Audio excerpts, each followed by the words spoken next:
Tinder, leur intérêt, c'est pas le même que le nôtre. Quand ils sont en réunion, ils sont jamais en train de se dire comment on va faire pour qu'un tel ou un tel il rencontre l'amour de sa vie. Mais moi je veux faire l'amour! Ils se disent non, comment on va faire pour qu'un tel ou un tel ils reviennent, et ils reviennent, et ils reviennent sur l'application et surtout ils dépensent de l'argent. Ça commence bien, c'est vrai que le but ultime de Tinder est de trouver l'amour et non pas de faire un maximum de chiffre d'affaires en surfant sur la misère sexuelle. Mais merci Captain Judith, merci de dire tout haut ce que tout le monde pense tout bas.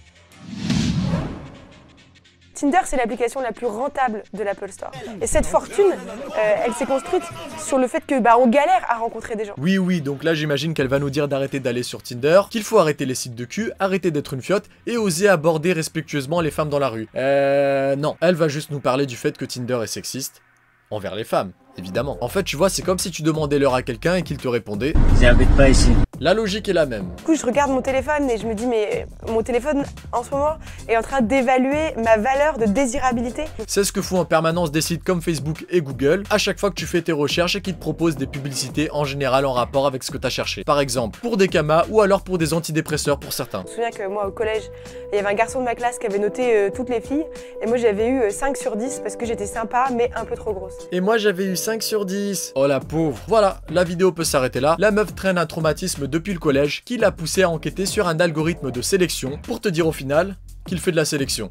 Et du coup, j'ai l'impression d'avoir ce mec du collège, de ma classe, coincé dans mon téléphone. Non, pas d'amalgame s'il te plaît, voyons. Arrête-toi! C'est pas l'algorithme qui t'attribue une mauvaise note, c'est juste que ce sont des milliers d'utilisateurs qui te next parce que, pour rester poli, t'es ni belle ni intéressante. Donc non, ce n'est pas Jordan de ta classe de 4ème qui est resté coincé dans ton téléphone, mais plutôt ton ego qui est resté bloqué à 5 sur 10. Du coup, je cherche à savoir comment fonctionne ce système de notation, et je mets la main sur le brevet de Tinder. On découvre que Tinder se réserve la possibilité de nous évaluer sur aussi notre intelligence, en étudiant nos messages, en voyant le nombre de mots compliqués qu'on emploie par message. Bah ouais, logique. On va pas faire matcher un BG cultivé dans une bonne situation avec Stacy bac plus 5 chômage aux cheveux décolorés à la javel et qui n'arrive pas à aligner deux mots correctement. Pour qui permettent de deviner le niveau de... Arrête-toi, maman, regarde-toi dans la glace. Les hommes et les femmes peuvent être évalués différemment. Un homme qui gagne bien sa vie et qui a fait des bonnes études, et du coup il a des points bonus. Et une femme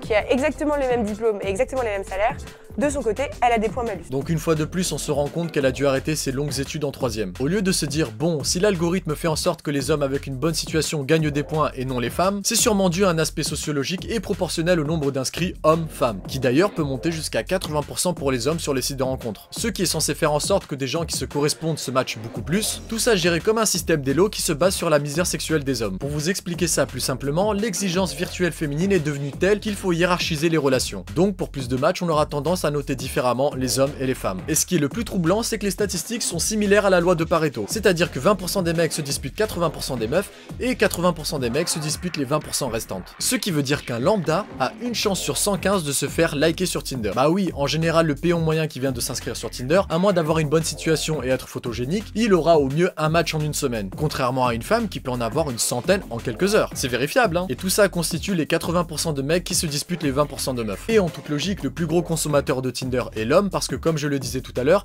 il est en pleine misère sexuelle. Les femmes y étant juste pour booster leur ego la majorité du temps. Donc Tinder va jouer de cette frustration pour inciter les hommes à payer, donc passer à Tinder Premium ou plus ou je sais plus ce que c'est, et pouvoir swiper à l'infini jusqu'à avoir au moins quelques matchs histoire de se dire bon je plais quand même un minimum. Tout ça pourquoi au final avoir une conversation avec une meuf qui ne te répondra plus dans quelques jours parce qu'elle sera noyée de messages de dizaines et de dizaines de mecs comme toi. Donc oui Judith, si tu veux tu peux jouer la carte du sexisme, mais là pour le coup ça concerne l'homme qui est vu comme un vulgaire zboob ambulant. Ton travail est une honte journalistique, tout ça parce que t'as eu une mauvaise note au collège, donc tu veux te venger et rebooster ton ego sur Tinder. Sauf que l'algorithme t'a tellement mis en position le beau et la bête que tu finis par matcher qu'avec des mecs de ton standing. Et c'est comme je vous le dis en permanence, les gens passent leur temps à chercher des responsables pour justifier leur vie de merde, jusqu'à accuser un algorithme de sexisme. Un conseil pour les pauvres gars qui sont happés et qui perdent le peu de confiance en eux qu'il leur reste, arrêtez ces applications de merde, sortez de chez vous, arrêtez de vous mettre en tête qu'il vous faut absolument vous trouver une meuf. Trouvez-vous une passion et prenez la vie par le col et vivez-la à son meilleur. C'est là que vous trouverez des meufs. Et certainement pas le cul assis sur votre chaise d'Ilaps en swipant des Magali sur Tinder qui ont toutes pour bio Netflix and chill, voyage, j'aime les animaux.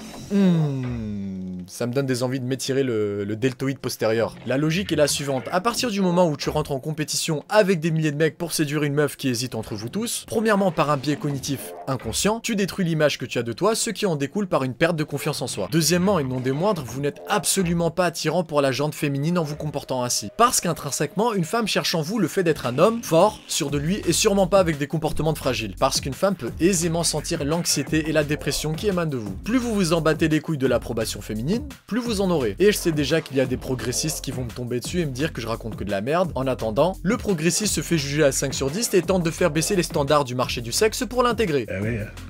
Sauf qu'on ne touche pas aussi facilement à la biologie. Contrairement à ce que l'on peut penser, les études ont montré que les femmes sont de grandes consommatrices de porno ultra violents, comme le gangbang, l'étranglement, la domination et j'en passe. A votre avis, pourquoi est-ce que la série 50 nuances de gris a aussi bien marché? Bouquin écrit par une femme d'ailleurs. Pourquoi est-ce que la progressiste et féministe Marlène Schiappa écrit des livres sous pseudonyme nous parlant d'une jeune bourgeoise de Neuilly-sur-Seine à la recherche de frissons avec de la racaille de Seine-Saint-Denis? On est d'accord, hein, les frissons dont elle parle, c'est pas des caresses et des mots d'amour.